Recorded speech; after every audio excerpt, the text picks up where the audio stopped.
Hey besties, welcome back to Maggie Stories. For years, women overlooked the Korean billionaire because of how he looked. Then one black engineer saw something everyone else missed. The moment Kate Wanjiru decided she was done being polite was somewhere over the East China Sea, 38,000 feet in the air, in the third row of business class, when the man in seat 3A tried to recline into her personal space and nearly knocked the glass of passion fruit juice clean out of her hand. She caught it, barely. Then she looked up. And that was the moment everything got complicated. Not because he was rude. He wasn't. He had this look on his face. Sheepish, almost boyish. That immediate apology written all over it before his mouth even opened. Not because he was extraordinarily handsome in the conventional way that made women trip over themselves in airports. He wasn't that either, not in the way magazines would describe it. No. What made everything complicated was that Kate Wanjiru, 29 years old, digital engineer, Nairobi-born, soul-sharpened, absolutely unbothered. Took one look at this large, soft-faced, broad-shouldered Korean man attempting to fold himself into a business-class seat clearly not designed for his particular dimensions, and felt the most dangerous thing a woman in her position could feel. She felt fond. Like the way you feel when you see a big golden retriever try to sit in a tiny dog bed and refuse to accept that it doesn't fit. Fond. Warm. Slightly amused. Entirely against her will. She took a slow sip of her juice and turned back to her window. No, she told herself firmly. We are going to Jeju. We are on vacation. We are not doing this. But then he sneezed. This enormous, whole-body sneeze that made the seat in front of him jolt forward, and immediately looked around the cabin with the guilty expression of a man who had committed a crime and was hoping no witnesses had survived, and Kate Wanjiru, against every single thing she stood for, laughed. Not a polite laugh. Not a covered mouth, excuse me laugh. A real one. Loud. From the belly. The kind that made the flight attendant look over. He stared at her. She stared back, still half laughing, pressing her lips together now, trying to recover some dignity. I'm sorry, she managed, in Korean that carried just enough of a Nairobi lilt to make it interesting. That was... She gestured vaguely at the air. That was a lot. He blinked. Then, slowly, like the sun deciding whether or not to come out from behind a cloud, he smiled. It surprised me too, he said, and that was how it started. Kate and Jerry Wanjiru had been living in Seoul for 4 years, and in those 4 years she had built a life that most people would describe, in hushed tones of envy, as very nice. She had a 2-bedroom apartment in Mapogu with floor-to-ceiling windows that caught the Han River at golden hour and made every weekday evening feel like a reward. She drove a black Hyundai Tucson she had named Gerald. Not because she had any particular attachment to the name Gerald, but because the car had a Gerald energy, solid and dependable and quietly impressive, and she parallel parked it perfectly every single time, which she considered one of her top 5 life achievements. She worked as a senior digital engineer at a mid-sized tech firm in Gangnam, building back-end infrastructure for fintech platforms, and she was exceptionally good at her job in the specific way that made her colleagues slightly afraid of her and her manager extremely eager to keep her. She held meetings with the calm authority of someone who had already considered every angle you were about to raise and had 3 solutions ready before you finished your sentence. She ate well. She slept well. She read books that challenged her and watched shows that didn't. She called her mother in Nairobi every Sunday at 7 p.m. Seoul time without fail. And her mother, Dr. Wanjiru Sr., a retired secondary school principal with opinions about everything, always answered on the first ring. Her love life was the one department where things had been, consistently, a disaster. Not because Kate was difficult. She wasn't. She was warm, she was funny, she was loyal to a fault, and she had what her best friend Seo Yun called a face that makes people want to confess things. Open and attentive and somehow both grounding and electric at the same time. The problem was that Kate Wanjiru had absolutely no patience for men who couldn't match her. She had tried. She had given chances. She had sat across dinner tables from handsome men with empty conversation and tried to find depth she suspected wasn't there. She had dated someone for 3 months who turned out to be more interested in having a foreign girlfriend as an aesthetic than in actually knowing who she was. She had walked away from that one on a Tuesday afternoon mid-lunch, paid for her bibimbap with exact change, and felt nothing but relief. She had a standard, not a checklist. She wasn't that rigid.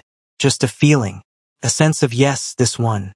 And she had learned, through enough trial and enough error, that settling for maybe this one only produced misery with extra steps. So she had arrived at 29 content. Genuinely content. She had her car and her apartment and her work in Seoyun, and her Sunday calls with her mother, and an upcoming 4-day vacation in Jeju that she had planned entirely alone and was extremely excited about. She did not need a man in business class with an explosive sneeze and a guilty face to complicate any of it. And yet, his name was Shin Juno. She found this out approximately 11 minutes after the sneeze incident, when the flight attendant brought them both the pre-flight drink menu, and he held his up and squinted at it like it had personally offended him, and Kate, without meaning to, said, "The peach one is good." He looked at her.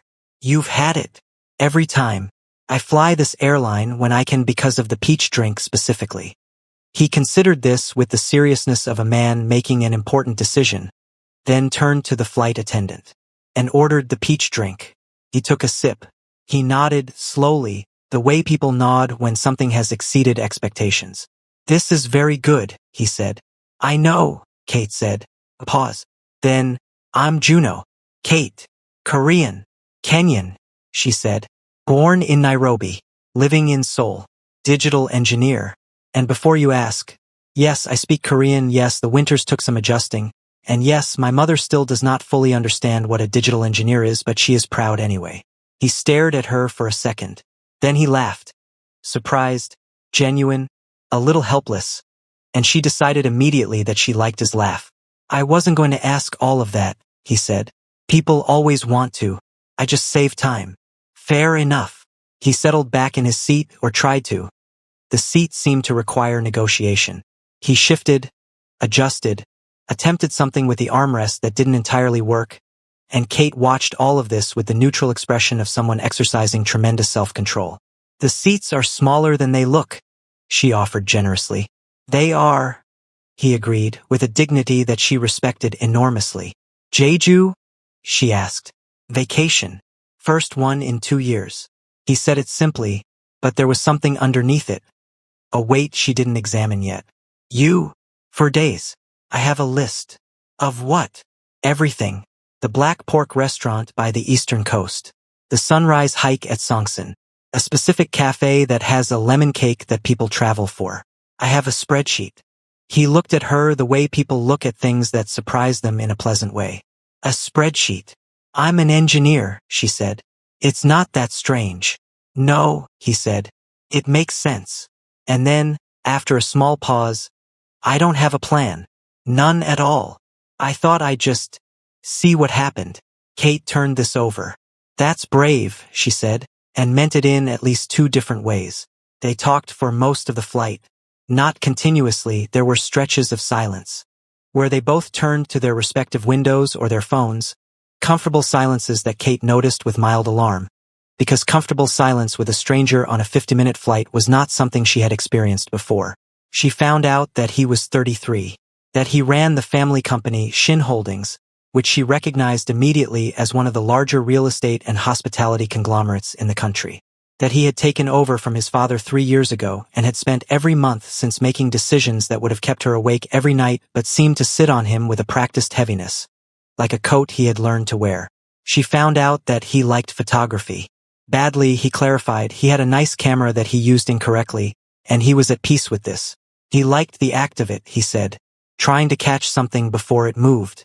She found out that he had a younger sister he adored, a mother who called him twice a day regardless of what meetings he was in, and a best friend from university named Taehyun who had apparently once eaten an entire birthday cake on his behalf to prevent Juno from being photographed with food at a public event, and who Juno spoke about with the kind of warmth that told you everything about a person's character. What she did not find out, not then, not on that flight, was how lonely he was. That part she would piece together later, slowly, in the way you understand something only once you've seen enough angles of it. But she noticed things. The way he held his phone when it buzzed. A brief tightening, then a deliberate stillness before he checked it, like he was preparing himself. The way he laughed with his full body but then reeled it back like laughter was something he was still getting comfortable with in public. The way, when she said something that made him light up, he looked almost startled by his own delight. She noticed. She filed it away. She told herself. It was none of her business. They were preparing to land when it happened. The flight attendant had come through asking passengers to return their seats to the upright position and prepare for descent, and Juno had gotten his phone out to check something, and the camera app was still open from something he'd been doing earlier, and it was facing him, and in the tiny square of the front camera he caught his own reflection. Broad, round-faced, taking up more space than he meant to, and something moved across his expression. Fast. Gone almost before it arrived. But Kate saw it. She had fast eyes. She always had. Her mother used to say Kate could spot a lie before it left somebody's mouth. She saw it, and she recognized it, and she did not say anything about it. Not then. Instead she looked at the sky outside her window, the edge of Jeju's coastline appearing below them, green and volcanic and gorgeous. And she said casually, "I'm going to the black pork place tonight. If you have no plan and no spreadsheet, the least I can do is share mine." A pause. "You'd share your spreadsheet?" he said. "Don't make it weird," she said. "I'm being neighborly. We're not neighbors. We sat next to each other for 50 minutes. In Korea that counts." He was quiet for a moment. Then, "I'd like that." "Good." She tucked her phone into her bag as the wheels touched down. "And Juno?" "Yes." She kept her eyes on the window. "You took a good picture, by the way. I saw the one you took of the clouds earlier." She hadn't. She was making it up entirely. "You should use the camera more." He didn't say anything for a moment. "Thank you," he said quietly. And that small, careful thing was where it actually began. The black pork restaurant Kate had on her spreadsheet was not the kind of place you stumbled into by accident. It didn't have a sign that made sense from the road. It didn't have a website worth mentioning. It had been recommended to her by a colleague at work, a Jeju native named Park Hyun-jin, who had described it with the specific reverence people reserve for places they consider almost sacred, and Kate had written down the address, cross-referenced it on 2 different map applications, and saved it under the folder in her notes app she called non-negotiables. It was a 20-minute drive from the airport, tucked into a side street off the Eastern Coast Road, the kind of building that looked like a converted farmhouse because it was exactly that. Low ceiling, dark wood beams, stone floors worn smooth by decades of people who knew what they were coming for. The smell hit you before you opened the door. Smoke and pork fat and garlic and something deeper underneath all of it. Something that made the back of your throat remember every good meal you had ever eaten.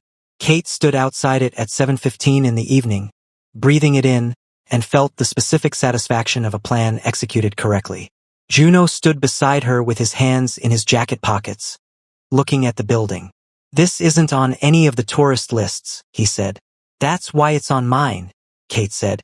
They went in. The owner, a small, sharp-eyed woman in her 60s who moved through the restaurant with the authority of someone who had never once doubted a decision, seated them at a corner table near the grill. The menu was simple. The choices were minimal. This, Kate had learned, was always a good sign. "Order for both of us," Juno said, looking at Kate. "You have the spreadsheet." "I do," she agreed, and proceeded to order in Korean that made the owner pause and look at her properly for the first time. "Where did you learn?" the woman asked. "Seoul," Kate said. "For years." The owner nodded.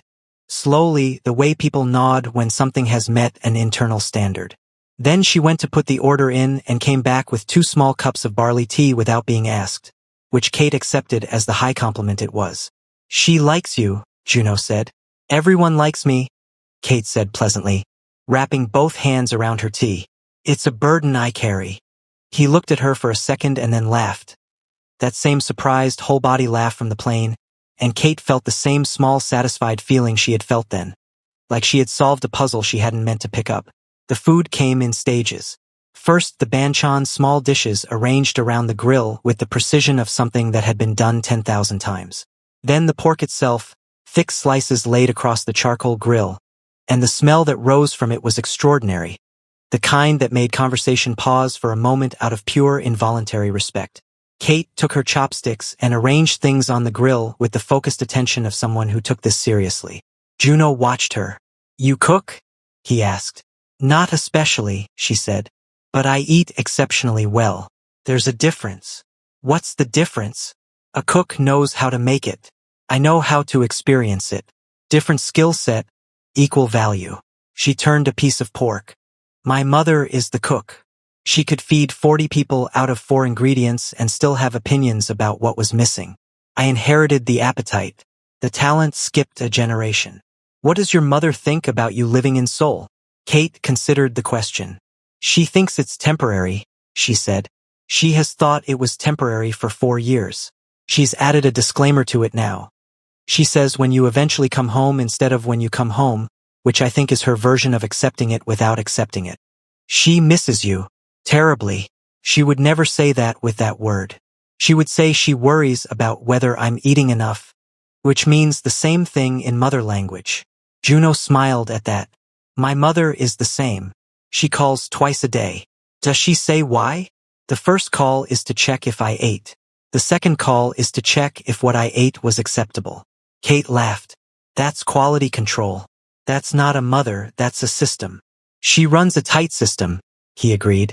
They ate.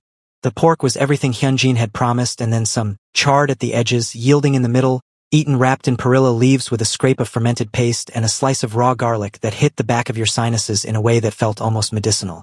Kate ate with the unself-conscious enthusiasm of someone who had made peace with the fact that good food deserved full attention. Juno ate too. And here was where Kate, who noticed things, noticed something. He ate with a particular wariness. Not about the food. He clearly loved the food. His face when the first piece hit his palate was unguarded and genuine and lovely. The wariness was something else. It was the way he occasionally slowed himself down mid-reach. The way he recalibrated. Like there was a conversation happening inside him that the outside world wasn't privy to. A negotiation between want and restraint that had clearly been going on for a long time. She saw it. She said nothing. They talked instead. About Seoul. She asked him which neighborhoods he knew best and he said Gangnam reflexively and she made a face and he laughed and said he knew, but it was where the offices were. About travel, he had been to 12 countries for work and 3 for pleasure. And the 3 for pleasure had been Japan, New Zealand and once briefly Nairobi. Kate's head swiveled. Nairobi. A conference, he said. 3 days. I didn't see much. What did you see? The hotel. The conference hall. A restaurant my colleague chose that I think was chosen for the wrong reasons. What does that mean? I think he wanted to impress clients. And chose the most expensive place rather than the best place. The food was fine. Nothing more. Kate shook her head slowly. You were in Nairobi and you ate fine food. I know. That's a tragedy, Juno. That is an actual tragedy. Nairobi has food that will make you reconsider every meal you've eaten before it. My mother's mukimo alone. She stopped, pointed at him. If you ever go back, you call me first. I will send you a list. I will send you to my mother's house if I have to. Would she feed me? She would feed an entire delegation. She would feed you and everyone you arrived with and send you home with containers. Kate shook her head again, still mourning his wasted Nairobi trip.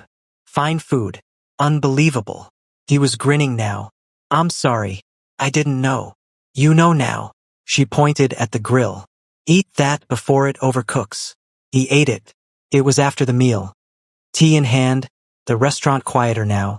The owner wiping down tables at the far end with the unhurried rhythm of someone who had nowhere else to be.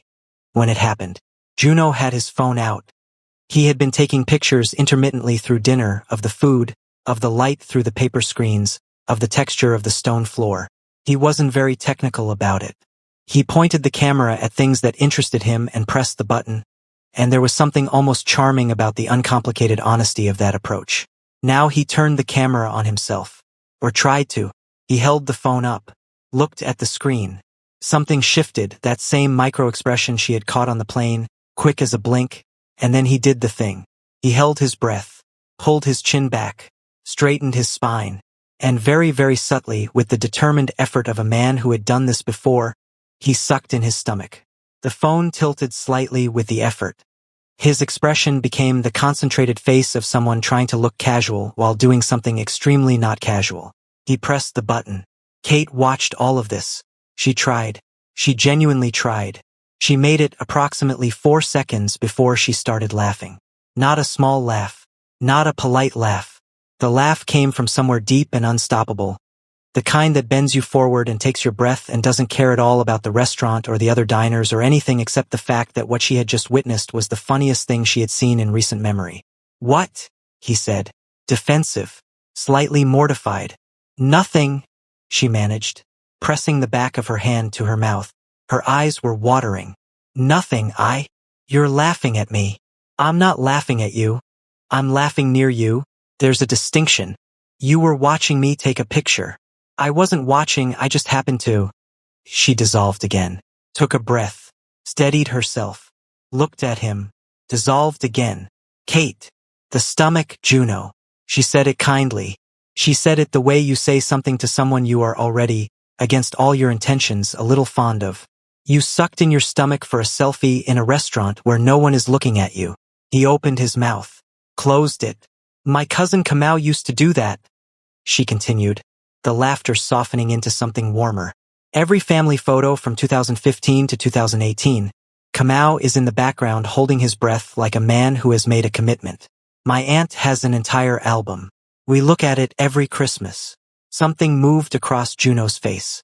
The defensiveness cracked just slightly at the edges. That's different. It's extremely similar. He stopped, looked at his phone, at the picture he'd taken. Slightly blurred, the angle off, his expression carrying the strain of the effort.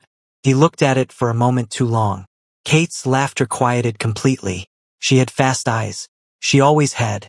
She saw, in the way he looked at that picture, something that had nothing to do with a funny moment and everything to do with a much longer and much harder story. A man who had spent a significant portion of his life looking at his own reflection and finding the conversation uncomfortable.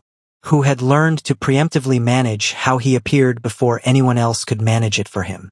Who joked about the seat on the plane before she could comment. Who ate with that careful internal negotiation. Who had, just now, physically contorted himself for a photo taken by no one for no one. She set her tea down. Juno, she said. I know, he said quietly.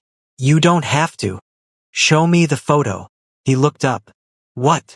The one you just took. Show me. He hesitated. Then he turned the phone to face her. It was blurry. The lighting was off. His expression was strained. But underneath all of that, underneath the technical failure and the held breath and the effort, his eyes in that photo were warm. The warmth was still there even when everything else was working against it. Your eyes are nice in it, she said. He stared at her. That's not a pity comment, she added. I don't do pity. Ask anyone. She handed the phone back. I'm saying the picture isn't a good picture, but not for the reasons you think. Try again. Don't hold your breath. The breath holding is what blurred it. He looked at her for a long moment. You're very strange, he said. I'm Kenyan, she said. We contain multitudes. He laughed, the real one, the unguarded one, and this time he didn't reel it back. They left the restaurant at 9:30 and stood in the car park under a sky that Jeju does differently from Seoul, wider. Somehow, like the island had more agreement with the stars than the city did. That was the best pork I've ever eaten, Juno said, with the gravity of a formal announcement. I know, Kate said. Your spreadsheet is impressive. I know that too. He smiled. They stood for a moment, the night air carrying the salt of the ocean from somewhere close, and it occurred to Kate, quietly, without alarm, that she had not once looked at her phone for the last 2.5 hours. What's on the spreadsheet tomorrow? He asked. She looked at him. Why? I still don't have a plan. You're a billionaire, Juno. You can buy a plan. I don't want a bought plan, he said. I want a spreadsheet plan. There's a difference. He said the last part back to her, the same rhythm she had used earlier, and she recognized it and felt something small and warm shift in her chest. She considered him, the large, quiet, funny, surprisingly sharp man standing under Jeju's sky looking at her like she was something he hadn't expected to find. Sunrise hike, she said finally. Songsan, 5 a.m. You'll need proper shoes. He looked down at his shoes. They were not proper shoes for a sunrise hike. They were very nice shoes for a business dinner. I'll sort it, he said. You'd better, she said. I don't slow down for bad footwear. She got into her rental car. He stood in the car park watching her go, and she saw him in the rearview mirror, hands in his pockets, looking up at the sky, and she told herself, firmly and without much conviction, that she was simply being neighborly. That was all. Neighborly. She called Seo Yun from the hotel room at 10 p.m. Seo Yun answered on the second ring, which meant she had been awake and waiting, which meant she already somehow knew something had happened, which was one of the more unsettling things about having a best friend for 8 years. You met someone? Seo Yun said. Before Kate had said anything beyond hello. I met someone on the plane, Kate said carefully. We had dinner. It was nothing. Kate. It was neighborly. You don't do neighborly. You have never once in 8 years done anything I would describe as neighborly. What does he look like? Kate was quiet for a second. He's Korean, she said. 33. He runs Shin Holdings.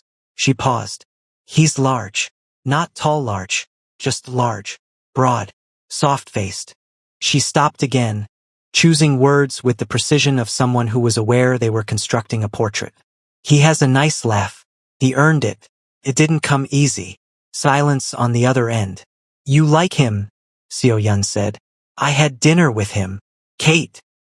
He sucked in his stomach for a selfie, Kate said. Like Kamau. Exactly like Kamau in the Christmas photos. Seo-yun was quiet. So I was kind about it, Kate added. That's all. That's all, Seo-yun repeated, in the tone of someone who believed approximately none of what they were hearing. Go to sleep, Kate said. Send me a picture of him. Good night, Seo-yun. She hung up, lay back on the hotel bed, looked at the ceiling, which was white and unhelpful. Outside the window, Jeju's sky was enormous and full of stars.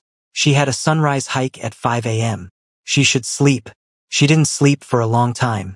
The thing about Songsan Ilchulbong at 5 in the morning was that it humbled you. Not gently. Not with any particular consideration for whether you were ready to be humbled. It simply presented itself, ancient and volcanic and indifferent to your schedule, and left you to decide what you were going to do about it. Kate had done the research. She knew the crater was 99 meters above sea level. She knew the trail was steep in the final stretch, the kind of steep that converted casual hikers into philosophers somewhere around the 2/3 mark. She knew the sunrise, if the weather cooperated, would be the kind of thing that made people understand why human beings had been climbing mountains to watch the sky since before they had words for why they were doing it. What she had not fully accounted for was Juno in hiking shoes. He was waiting at the base of the trail at 4:58 a.m., which she noted with approval. He had, as promised, sorted the footwear situation. Proper trail shoes laced correctly, with the slight self-conscious energy of a man who had ordered them from somewhere at 11 p.m. the night before and was hoping they weren't obviously new. They were obviously new. Kate looked at them, looked at him, said nothing. Don't, he said. I didn't say anything. Your face said something. My face is neutral. Your face is never neutral. He fell into step beside her as they joined the trail. I ordered them online. The hotel concierge arranged delivery. Took 3 calls. 3 calls for hiking shoes at 11 p.m. The first 2 calls reached the wrong people. Kate pressed her lips together. Efficient system. It worked, he said with dignity. They started climbing. For the first 20 minutes, the trail was manageable. Wide enough, the gradient steady. The darkness around them softened by the trail lights and the beginnings of that pre-dawn gray that wasn't quite light but was no longer properly dark either. There were other hikers, couples, small groups, a few solo travelers with serious walking poles, and the expressions of people who did this regularly and felt superior about it. Kate set a pace. Not punishing, but not slow. Juno kept up. She had expected, if she was honest, that he wouldn't. Not because she doubted him specifically, but because the mountain didn't negotiate, and she had watched enough people underestimate it. But he kept up, breathing harder than her, yes, working for it in a way she wasn't, but present, consistent, not flagging. At the 25-minute mark, when the trail narrowed and the gradient sharpened, she glanced back at him. You okay? Fine, he said. He was breathing with deliberate control, the way someone breathes when they've decided that breathing is a task that requires management. You don't have to perform fine, she said. It's a steep section. Everyone breathes harder here. I'm not performing. Juno. I'm genuinely a breath. Fine. She slowed slightly. Not to accommodate him, she told herself. Just because the rocks here required more attention and it was sensible to slow down. They climbed. At the final stretch, the part that always broke people, the stone steps cut directly into the rock face, each one a negotiation with your own legs. Kate stopped and looked up. The sky had shifted. The gray was warming at the edges. Barely. Like something was being decided just below the horizon. Almost there, she said. Juno came up beside her and looked up at the steps and said nothing for a moment. He was breathing hard now, not hiding it, and there was sweat at his temples and his jaw was set with the expression of a man conducting a private conversation with himself about commitment. You can wait here, Kate said. The view from here isn't bad. He looked at her. I'm not waiting here. It's not a failure to. Kate. Steady. Clear. I'm not waiting here. She looked at him for a moment. Then she turned back to the steps. Okay. They climbed the final stretch together. Step by step, the stone cold and ancient under their hands where the railing ran out. Kate moved steadily. Juno moved with the concentrated energy of someone who had decided, somewhere on this mountain, that this was not the thing he was going to stop at. They reached the top with 4 minutes to spare. The crater rim spread out around them, wide and extraordinary. The volcanic bowl below filled with the particular dark green of Jeju's vegetation. And beyond it, beyond everything, in every direction, the sea. Still in the pre-dawn light. Silver and vast and breathing slowly. There were maybe 40 people up here, spread along the rim in small clusters, all facing east with the shared silence of an unspoken agreement. Kate found a spot. Juno stood beside her. They didn't talk. The sun came. It didn't arrive the way sunrises in photographs arrive. In one dramatic moment, a disk appearing fully formed above the line of the water. It came in conversation with the horizon, the light spreading and shifting and the colors changing underneath it. The sky moving through rose and amber and a pale gold that deepened and deepened until the sun itself emerged, slow and inevitable. And the sea caught it and threw it back in every direction, and the world became briefly, completely extraordinary. Kate felt it in her sternum. She always did. That particular frequency of being reminded that you are small and temporary and that this is not bad news. She looked at Juno. He was very still. His chest was still working from the climb, his breath evening out in the cool morning air. His face was turned toward the horizon and it was completely unguarded. All the performance gone, all the management gone, just a man watching something beautiful and letting it land on him without filtering it. His eyes were bright. Kate turned back to the sunrise. She didn't say anything. Some things didn't need commentary. They had breakfast at a small place near the base of the trail, a local spot not on any list, that they found by following the direction 3 older women were walking after the descent, on the correct assumption that locals knew where breakfast was. It was small and warm and served soft tofu stew and rice and eggs and barley tea so strong it was almost a meal in itself. And they sat across from each other at a low table by the window with the satisfaction of people who had earned this specific meal. That was, Juno started. Yes, Kate said. I've lived in Korea my whole life and I've never done that. Most people don't do the things that are right in front of them, Kate said. It's a strange human design flaw. He wrapped his hands around his tea. What else is on the spreadsheet today? The Lemon Cake Cafe at 11. The coastal road in the afternoon. I want to see the rock formations near Yungmun. Tonight I haven't decided. Can I suggest something for tonight? She looked at him across the table. You've had no plan this entire time. You've been borrowing mine. Now you have a suggestion. I thought of something last night. What? There's a small restaurant in Ewol. Very quiet. He paused. I've heard of it. They do seafood the old way.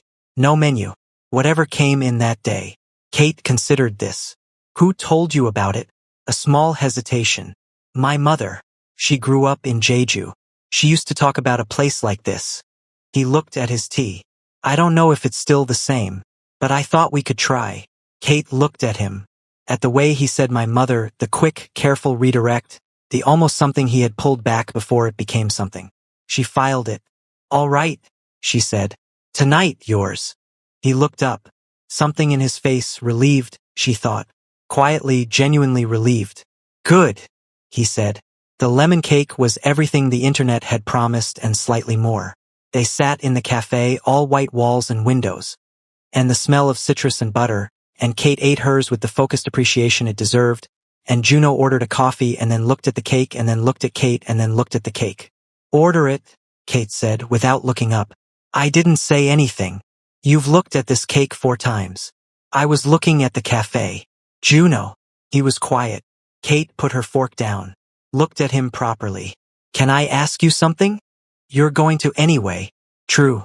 What's the relationship between you and food? He was still. Not in a nosy way, she added. I've watched you for 2 days now and I see something happening that I recognize. My uncle Mwangi had the same thing. Loves food. Grew up with food as the center of everything. celebrations, family, comfort, all of it. And then somewhere along the way the relationship got complicated. The love was still there, but it had guilt inside it. Juno looked at the table. My family, he said slowly, is a food family. My grandmother, she cooked constantly. Every occasion, every Sunday, every time anyone came to the house. And I was her favorite. A pause. Which meant I ate a lot. And I grew up eating a lot, and I didn't know how to do it differently. By the time I was aware that it was different, the pattern was set. And then I was 16 and a journalist wrote something about the Shin family heir. It was a business piece, mostly. But there was a line. He stopped. The muscle in his jaw moved. You don't have to tell me the line. It called me the overweight heir. As a descriptor. Just dropped it in the middle of a paragraph about quarterly earnings. Kate was very still. I was 16, he said. And I read that on a school morning before class. He looked up. That was the beginning of it being complicated. Kate was quiet for a moment. Outside the cafe window, Jeju went about its morning. A woman cycling past with a basket of vegetables, 2 children in school uniforms. Arguing about something with the passionate investment only children can sustain. My cousin Kamau, she said finally. The one I told you about, the Christmas photos. Yes. He's a brilliant man. Funniest person I know. He walks into a room and it changes. But he spent 10 years not being in photographs because of a comment a teacher made when he was 13. She picked up her fork again. One person's throwaway line. 10 years. Juno looked at her. The line wasn't throwaway to him, she said. And the line about you wasn't throwaway either. It was careless and it landed on a 16-year-old boy and it shaped how he stood in his own life. She pointed at the remaining piece of his coffee cake. So eat the lemon cake if you want the lemon cake, Juno. Not because you're giving up on anything. Because you're on vacation and it's good cake and you've earned it. Something moved through his expression. It was complicated, relief and resistance and something older and more tired than both. He picked up his fork. He ordered the lemon cake. When it arrived he ate it slowly, the way you eat something you are allowing yourself to have for the first time in a long time. And Kate watched none of it because some things deserve privacy. But she was smiling at her tea when he said, quietly, it's very good. I know, she said. The Ewall restaurant was exactly what his mother had described. Small. 8 tables. No menu. A chalkboard near the door with the day's catch written in handwriting that had been doing this for decades. The owner, a man in his 70s who moved like someone who had stopped hurrying about 30 years ago and found the results acceptable, brought things to the table in the order he decided, and what came was extraordinary. Raw sea urchin on cold rice. Grilled mackerel with a radish pickle that cut through the fat cleanly. Hairtail fish braised in a soy and ginger sauce that Kate ate 3 portions of without apology. Your mother has good taste, Kate said. Juno smiled. She does. He was quiet for a moment. She used to bring me here as a child, before she married my father and moved to Seoul. This was her Jeju. When she missed it she would describe restaurants. He looked around the small room. I think this was the one she described most. Have you ever brought her back? Not yet. A pause. I keep meaning to. There's always something. He looked at his hands.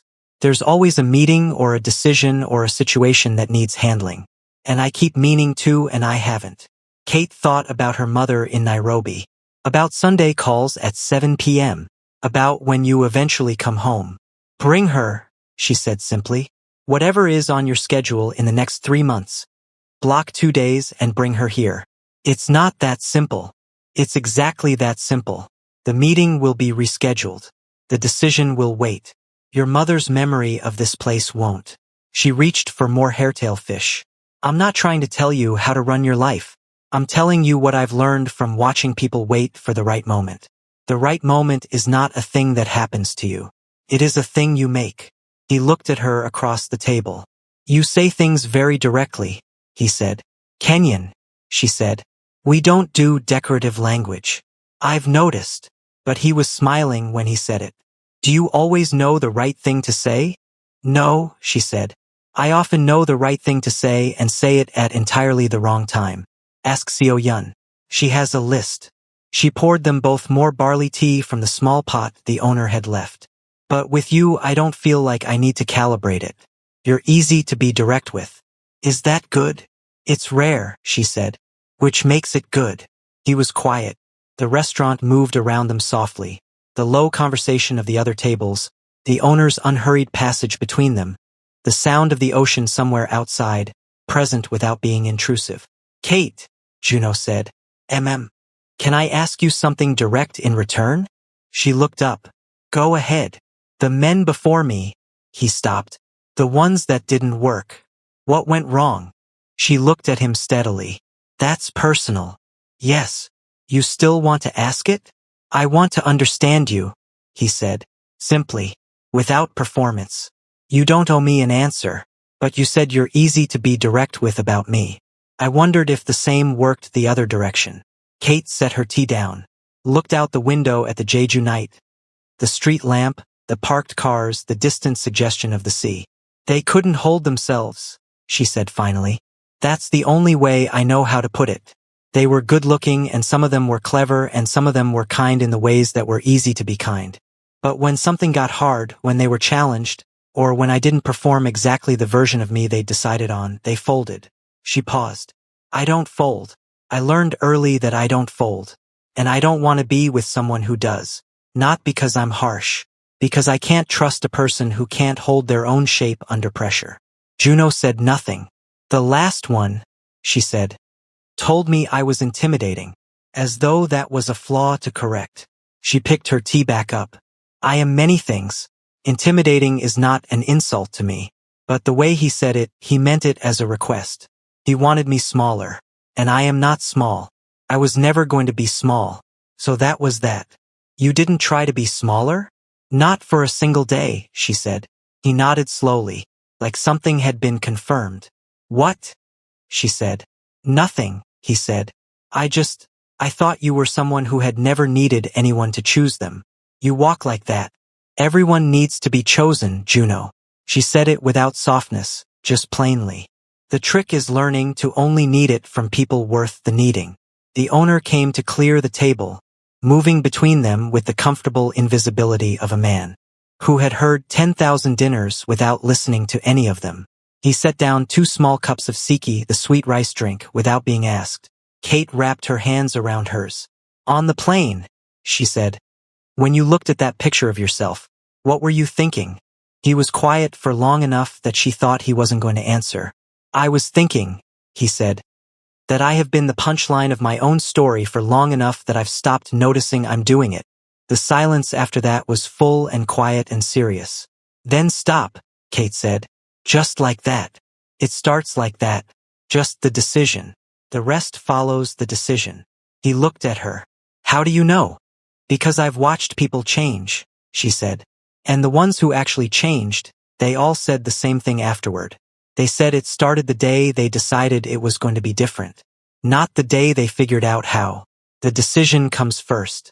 The how finds you. Outside, the Jeju knight sat on the ocean and breathed. Juno turned his siki cup in his hands. I have a nutritionist, he said quietly. I've had 3. They give me meal plans and I follow them for 2 weeks and then something happens. A bad week, a long trip, a dinner I can't control, and I lose the thread and I'm back where I started. Kate nodded.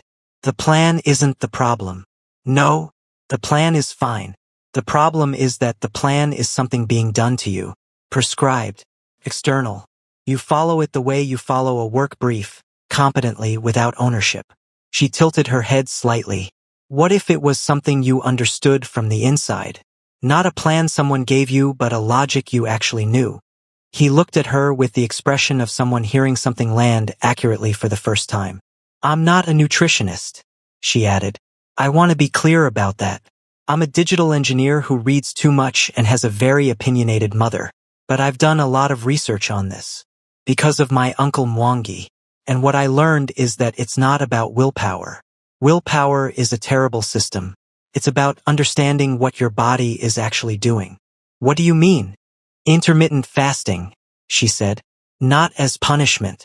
As a way of giving your body time between eating, letting your insulin settle, letting your gut actually rest. Meal portioning, not starving, just calibrating. And gut health. which nobody talks about but which affects everything from energy to gravity to mood. She paused. And movement. But movement that you like. Not movement that feels like punishment for existing. Juno was very still. The pork last night, she said. You loved it. I could see it. That love doesn't have to go away. It just needs a different relationship with the rest of your day. You make it sound straightforward. It's not straightforward, she said. It's slow, and there will be bad weeks. But it's navigable, if you want to navigate it. She met his eyes. Do you want to? The question sat between them. Yes, he said. Not quickly. Not reflexively. The way you say something when you have looked at it from 3 angles and decided it is true. Okay, Kate said. Then we start tomorrow. She picked up her siki. Tonight we finish the rice drink and you tell me one more thing about your mother, and then we sleep because I have the coastal road at 2 p.m. tomorrow, and I am not negotiating the itinerary. He laughed. The unguarded one. The real one. One thing about my mother, he said. One thing. He thought about it. She used to sing while she cooked, he said. Old songs, Jeju songs, the kind nobody writes down. When I was small, I thought every kitchen in the world had that. I was an adult before I understood that our kitchen just had her. Kate looked at him across the table of his mother's remembered restaurant, in his mother's remembered island, with the siki the old owner had poured without being asked, and she thought, quietly, privately, firmly to herself, oh no, you are in trouble, Kate Injeri Wanjiru. She drank her siki. She said nothing about it. But she thought it. 6 months is not a long time. In the context of a life. A whole, complicated, layered life full of decisions and seasons and the slow accumulation of who you are becoming. 6 months is barely a chapter. A footnote. A stretch of weeks that passes before you have fully decided what to make of it. And yet, 6 months after a 50-minute flight and a restaurant neither of them had planned and a sunrise they climbed toward in the dark, Kate Injeri Wanjiru was standing in the kitchen of her Mapogu apartment on a Saturday morning making mandatsi, the Kenyan fried dough her mother had taught her at 11 years old and that she made exclusively when she needed to think, and she was thinking about Shin Juno with the specific intensity of a woman who has been not thinking about someone for long. Enough that the effort has become its own kind of thinking. The mandatsi didn't need that much attention. Her hands knew the dough. Flour, coconut milk, a little sugar, cardamom, her mother's cardamom, which arrived in the post every 3 months in a small paper packet with a note that said things like I saw this and thought of you and meant things like I miss you terribly and I am feeding you across the distance the only way I know how. She shaped the dough. She thought about Juno. This was, she reflected, becoming a problem. The 6 months had looked like this. They had come back from Jeju with a group chat, just the 2 of them, which Seo Yun pointed out was not a group chat, it was a chat, a detail Kate chose to ignore, and the group chat had become the organizing structure of something that neither of them named. He sent her things. Photographs, mostly, still technically bad, still occasionally blurred, but improving. A tree in Buckshin he'd passed on the way to a meeting. The Han River at a specific angle he thought she would like. Once, a bowl of food he had portioned correctly for the first time without counting and without the nutritionist's chart. Just from knowing, just from understanding, and the message underneath it said I think I'm getting it with no further context because no further context was needed. She sent him things back. A screenshot of a research paper on gut health with the relevant sections highlighted in 3 different colors because she had opinions about which parts mattered most. A voice note of her mother saying something about food during their Sunday call that Kate had recorded without announcing because she thought he would appreciate it. And he had listened to it 4 times and replied with a single line. She sounds exactly how I imagined. A picture of Gerald the car in the parking garage with a caption that said Gerald sends his regards for no particular reason except that it made her laugh when she typed it and she was reasonably confident it would make him laugh when he read it. She was right. It did. They met in person 7 times in 6 months. She counted without meaning to and then felt annoyed at herself for counting and counted again anyway. Twice for dinner, once in Insadong, once in a Japanese place in Itaewon that he chose and that was excellent, which she told him without making it a bigger deal than it was even though it was slightly a bigger deal than she let on. Once for a walk along the Han River on a Sunday afternoon that was supposed to be an hour and became 3, and they sat on the stone steps near the water at some point and talked about his sister and her uncle Mwangi and the nature of family obligation and the difference between love that asks something of you and love that takes something from you, and it got dark while they were talking and neither of them moved to leave. Once for a gallery, she had tickets, he had said he was free, it became the afternoon. He took photographs of the paintings, still technically wrong, now intentionally so, because somewhere along the way he had decided that wrong was his style and she had told him. That was a perfectly valid artistic position. And twice she had sat across from him over food and watched him eat without the wariness. Just eating, present, enjoying, not negotiating with himself in real time. The first time it happened she said nothing because she didn't want to make it a thing. But she noticed it the way you notice when a window you thought was permanently stuck finally opens. The air that comes through. The seventh time was 3 weeks ago at his office because he had wanted her opinion on a digital infrastructure problem his tech team was having trouble with. Genuinely wanted her opinion, not as a pretense. He had simply called and said, "I have a problem and you are the smartest person I know who knows this," and she had come and looked at the system and identified the problem in 40 minutes, and he had looked at her with an expression she had not entirely known what to do with. "What?" she had said. "Nothing," he had said. "Thank you." But it wasn't nothing. She knew it wasn't nothing. The mandazzi were turning golden in the oil. She flipped them with the flat wooden spoon her mother had given her when she moved to Seoul. Every kitchen needs one thing that came from home, and thought about the expression on his face in that conference room and did not, for the 47th time, examine it too carefully. The change in him was not sudden. That was the thing people would get wrong later, the people who saw the after without having witnessed the during. They would see Shin Juno at 34 and assume the change was a decision and a result, clean and linear. Decided. Done. The truth was slower and more interesting. It started in Jeju the morning after the Ewol restaurant, when he sent Kate a message at 6 a.m. that said, "I looked up intermittent fasting. Where do I start?" And she had replied with a voice note 13 minutes long that covered the basic science, the common mistakes, the adjustment period, and a very firm warning not to use it as an excuse to skip meals he needed, because restriction was not the goal, and if he confused the two she would know. He hadn't confused them. He had, over the following weeks, started paying attention. Not with the grim determination of someone on a program. She had been clear that she didn't want grim determination. Grim determination was a willpower system and willpower systems failed. But with the genuine curiosity of someone who had decided to understand something they had spent years not understanding. He messaged her questions. She answered them. She sent him articles. He read them and came back with follow-up questions that told her he had actually read them and not just skimmed for the conclusion. She told him about his gut biome and he was briefly horrified and then fascinated, and she laughed at the journey his face took through those two emotions over a video call, and he said, "Stop laughing, this is serious," which made her laugh harder. He started walking. Not dramatically, not with performance. He had a route near his apartment in Yongsan that he did in the mornings, 30 minutes, then 40, then an hour, then sometimes more when the morning was good and the Han River path was doing the thing it did in autumn when the light came low and sideways and made Seoul look like a city that had always deserved this much beauty. He sent her photographs from the walks. They got better. The photographs. Not technically, he was never going to be technical about it, that ship had sailed in Jeju and she had waved it off happily. But they got better in the way that matters more, which is that he started seeing things. The specific red of a traffic light reflected in a wet pavement stone. An old man's hands around a paper coffee cup. The gap between two buildings where the sky came through in a narrow strip of blue that shouldn't have been beautiful and was. He was paying attention. She noticed. The women started in month 4.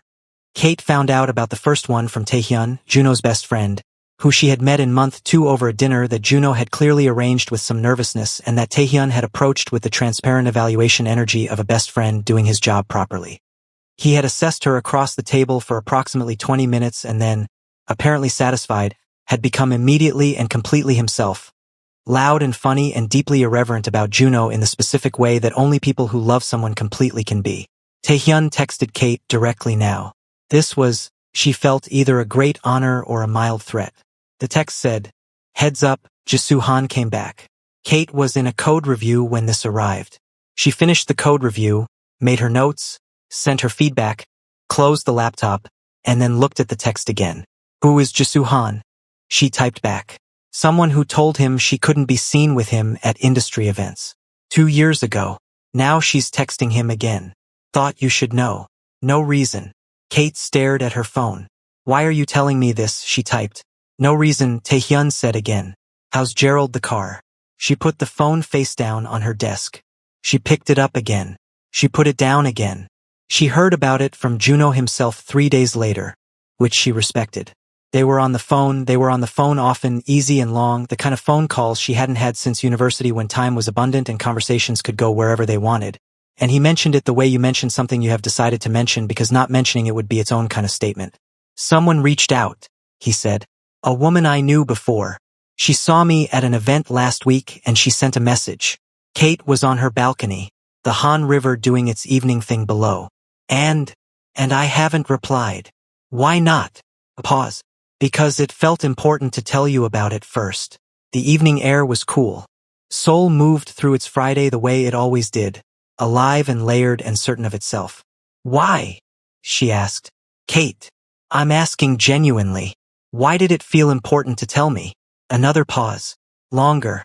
The kind that has weight. Because you're the person I tell things to, he said. You're the first person I want to tell things to. And I know what that means, and I think you know what that means, and I think we've both been very carefully not saying what that means for 6 months now. The river caught the last of the light below. Juno. I'm not asking you to say it, he said. I'm just done pretending I don't feel it. You can do whatever you want with that information. But I'm not going to reply to her and not tell you first because telling you is the thing that felt right, and the things that feel right when I think about you are the only navigation I trust anymore. Kate's hand was tight around the balcony rail. She had fast eyes. She had always had fast eyes. But this, she thought, was the first time in 6 months she had let herself look directly at the thing she had been seeing in her peripheral vision since a 50-minute flight over the East China Sea. I need to tell you something, she said. Okay. I made mandatsi last Saturday. A pause. Kate. I only make mandatsi when I need to think, she said. My mother's recipe, cardamom, takes concentration. And I stood in my kitchen for an hour and a half making mandatsi, and I was thinking about you the entire time, and I burnt the third batch because I was thinking about you and I had to throw them out. Silence. You burned the mandatsi, he said. I never burn the mandatsi, she said.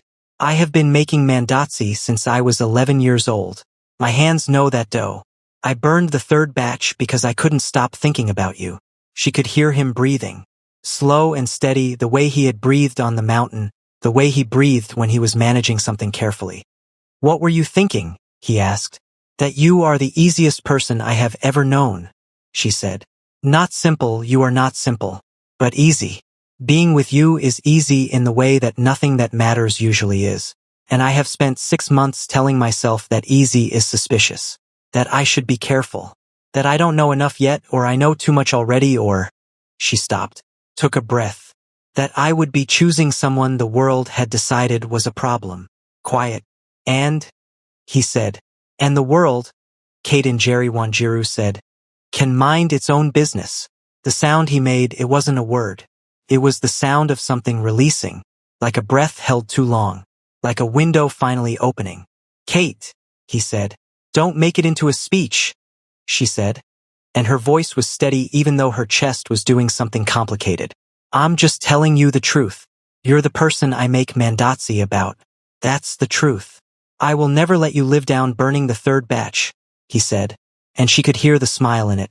The full, warm, unguarded smile that she had catalogued without meaning to across 7 dinners and a sunrise and 100 voice notes and photographs of the gap between buildings where the sky came through. I know, she said. I deserve that.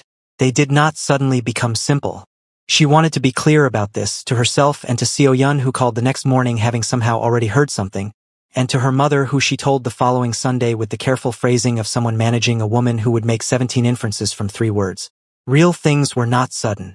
Real things were a decision and then the work of honoring the decision, day after day, in the ordinary and the complicated, in the Tuesday evenings and the difficult weeks and the conversations that didn't resolve neatly. But there was a clarity now, a facing toward. Juno came for dinner 2 Fridays later.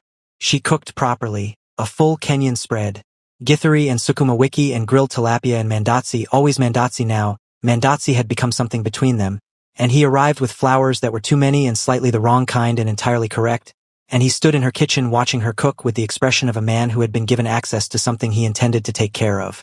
You're staring, she said, back to him, tending the fish. I am, he agreed. No apology. Sit down and be useful. Chop those tomatoes. He sat. He chopped tomatoes. He was not particularly efficient at chopping tomatoes, which she did not comment on because some things you let go. They ate at her table with the Han River going golden outside the window, and he ate without the wariness. Fully, happily present, and afterward he helped her wash up with the same absence of performance, just doing the thing, and she handed him dishes and he dried them and they talked about nothing important and everything was completely ordinary and completely extraordinary at the same time. The fitness journey, because that is what it was, properly, no other word for it, continued. By month 5 he had lost weight. Not dramatically, not in the before and after way that social media flattened into a single image. Gradually. The way genuine change happened, you didn't notice it on Tuesday, you noticed it on a random Saturday when the light was right and you looked at someone and thought something is different and then you realized it had been different for weeks, you'd just been inside it too closely to see. His face changed first. Not the size of it exactly but the quality of it. Less tension in it, the particular tiredness of someone carrying more than they meant to starting to lift. His posture opened. He walked differently, with the very slight shift of a man who had stopped bracing for something. He kept the walks. He added weight training, nothing extreme, just consistent, twice a week with a trainer he liked, who asked no questions about before and focused entirely on now. He understood his gut now, genuinely understood it, the connection between what he ate and how he felt, the way certain foods sat differently, the way water and sleep were not supplementary to the plan but the actual foundation of it. He no longer followed a chart. He simply knew. Kate didn't manage it. That was important. She had offered knowledge and then stepped back and let him own it because ownership was the whole point. External compliance was the thing that had always failed him and she had understood that from the beginning. But she was there.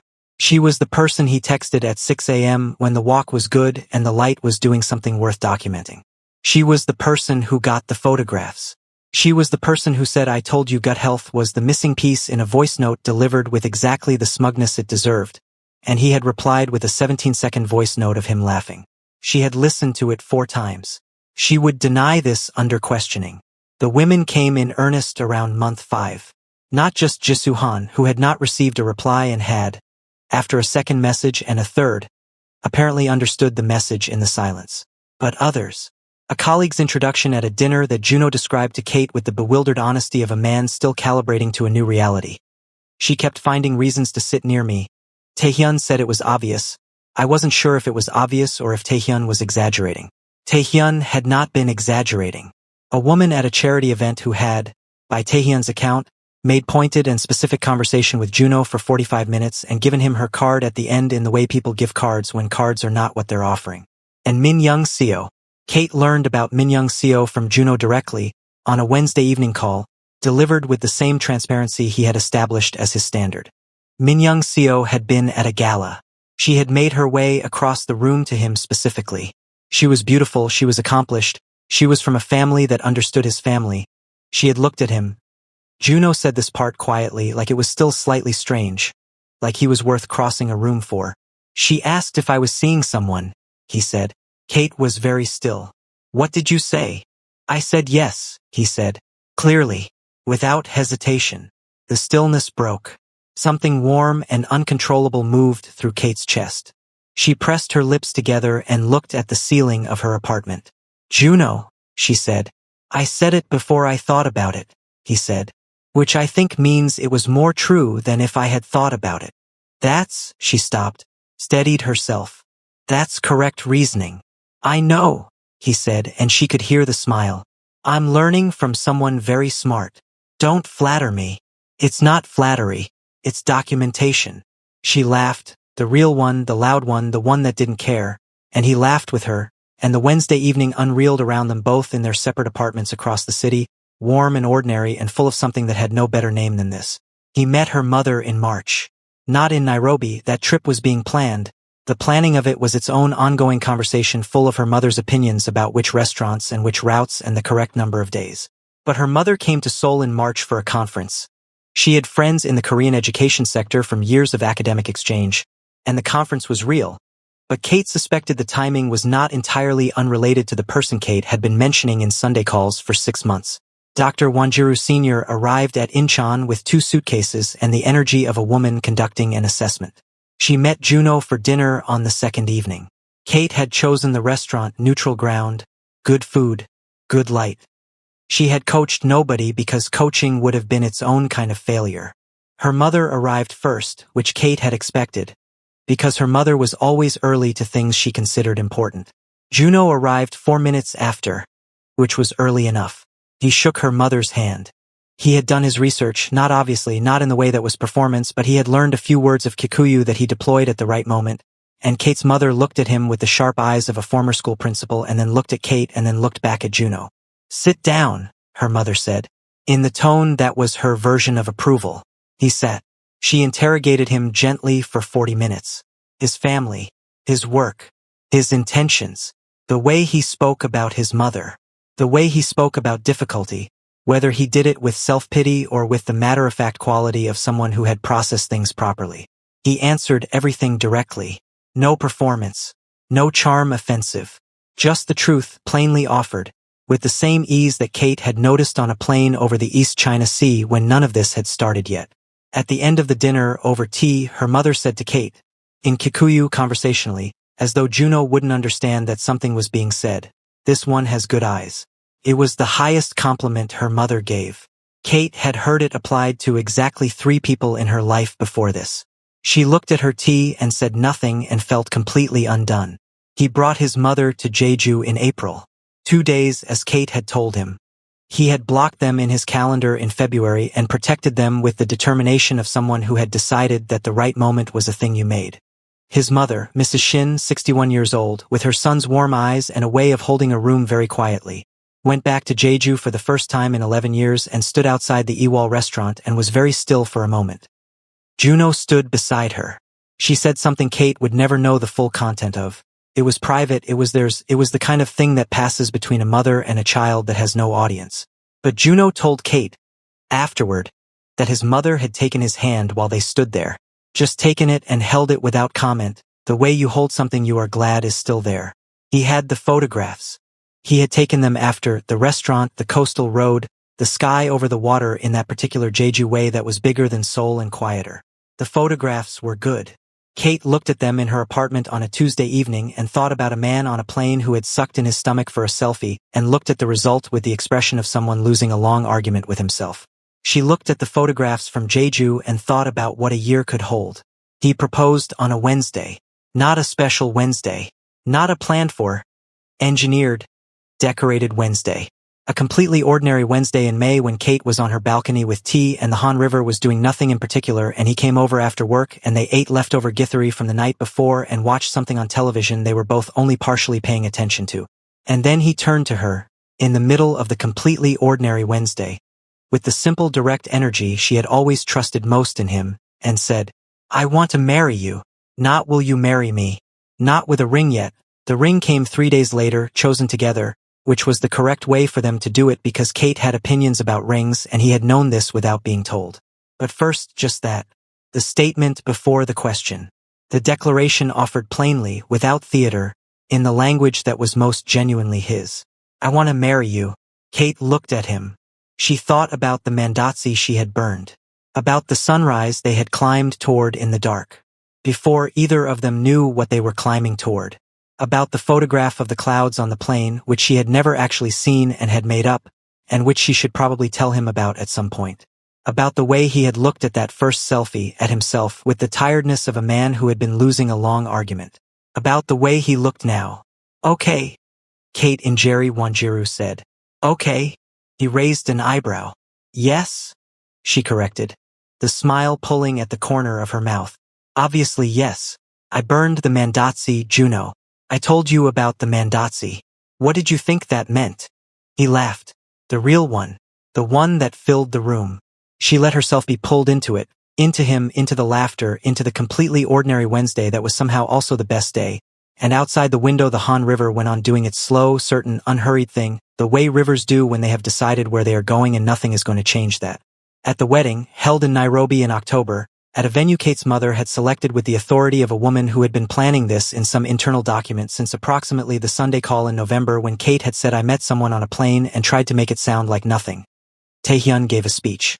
It was too long and moderately embarrassing and contained several stories that Juno had clearly told him not to tell, and it was the best speech Kate had ever heard at a wedding.